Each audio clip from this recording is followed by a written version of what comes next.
Imagine um mundo diferente de tudo o que conhecemos hoje. Um planeta onde a Terra era fértil, o clima perfeito e os dias eram longos e tranquilos. Naquele tempo, segundo a Bíblia, as pessoas viviam por séculos, o que permitia o acúmulo de conhecimento e sabedoria inimagináveis. Este mundo, porém, não era apenas um paraíso, também era palco de conflitos espirituais profundos. A humanidade começou a se afastar do Criador, corrompendo-se em seus caminhos. Você já parou para pensar como seria viver nessa época? Um período descrito como belo e fascinante, mas também como um tempo de trevas espirituais. Hoje, vamos explorar como era o mundo antes do dilúvio, um evento que mudou a história da humanidade para sempre. E no início, Deus criou um mundo perfeito. Cada detalhe foi cuidadosamente planejado. A Bíblia nos conta que, antes do dilúvio, havia uma camada de vapor d'água que envolvia o planeta, mantendo um clima estável e agradável. Não havia chuva como conhecemos hoje. Em vez disso, um vapor subia da terra e regava o solo. Imagine um ambiente sem extremos climáticos, onde a vegetação crescia abundantemente e os frutos eram fartos. Esse era o cenário do mundo pré-diluviano. Mas não era apenas a natureza que prosperava. A humanidade, descendente de Adão e Eva, se espalhou rapidamente, formando comunidades e cidades. Como seria viver em um mundo onde o contato direto com a criação divina era tão evidente? Entretanto, com o crescimento da população, veio também o aumento da corrupção. A Bíblia descreve que os homens se tornaram maus, buscando apenas seus próprios desejos. Um aspecto intrigante dessa época é a menção aos filhos de Deus, que se uniram às filhas dos homens e geraram gigantes conhecidos como Nefilim. Quem eram essas figuras misteriosas? Muitos acreditam que os Nefilim eram seres de grande força e estatura, talvez híbridos entre humanos e anjos caídos. Eles dominaram o mundo com violência e poder.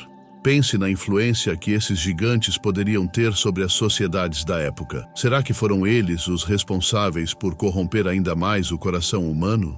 O coração de Deus se entristeceu ao ver a maldade tomar conta do mundo. Ele viu que a inclinação do homem era continuamente para o mal. Mas, mesmo em meio à corrupção, havia um homem que se destacou: Noé. A Bíblia nos diz que Noé era justo e íntegro em sua geração. Deus o escolheu para um propósito especial: salvar a humanidade e os animais da destruição iminente. Imagine a cena: Noé, em um mundo onde ninguém acreditava nele, recebendo de Deus a missão de construir uma arca gigantesca. Que tipo de fé e coragem isso exigiu? Você já se perguntou como Noé conseguiu perseverar em meio ao desprezo e à descrença de seus contemporâneos? A construção da arca foi um trabalho monumental. Deus deu a Noé instruções detalhadas: o tamanho, os materiais e até mesmo o formato. A arca deveria ter cerca de 135 metros de comprimento, 22 metros de largura e 13 metros de altura, com 3 andares e várias divisões internas.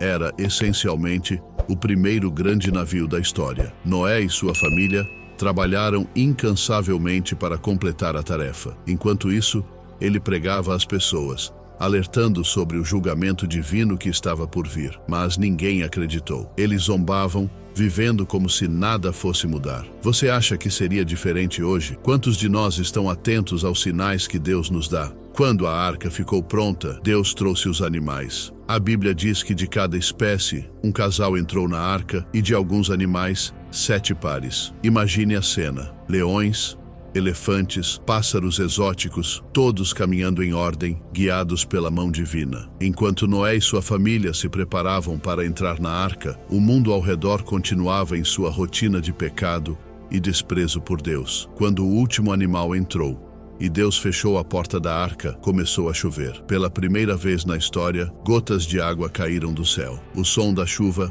antes desconhecido, trouxe medo e desespero. Você já se perguntou como foi esse momento para aqueles que ficaram do lado de fora?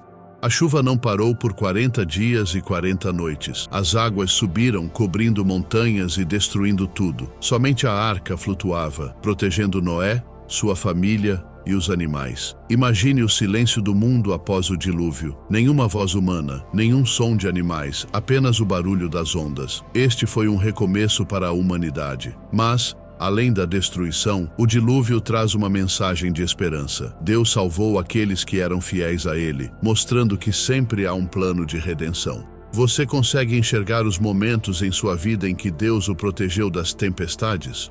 Depois de meses flutuando sobre as águas, a arca finalmente pousou no Monte Ararat. Noé enviou uma pomba para verificar se havia terra seca, e quando ela voltou com um ramo de oliveira, ele soube que o momento de sair estava próximo. Ao sair da arca, Noé e sua família construíram um altar e ofereceram sacrifícios a Deus em gratidão. Foi então que Deus fez um pacto com a humanidade, prometendo nunca mais destruir a terra com um dilúvio. O arco-íris que vemos até hoje é o sinal desse pacto. Como você reage quando Deus demonstra sua graça em sua vida? O mundo pós-diluviano era muito diferente do que existia antes. As condições climáticas mudaram, a vida humana se tornou mais breve e a humanidade começou a repovoar a terra. Mas a lição do dilúvio permanece.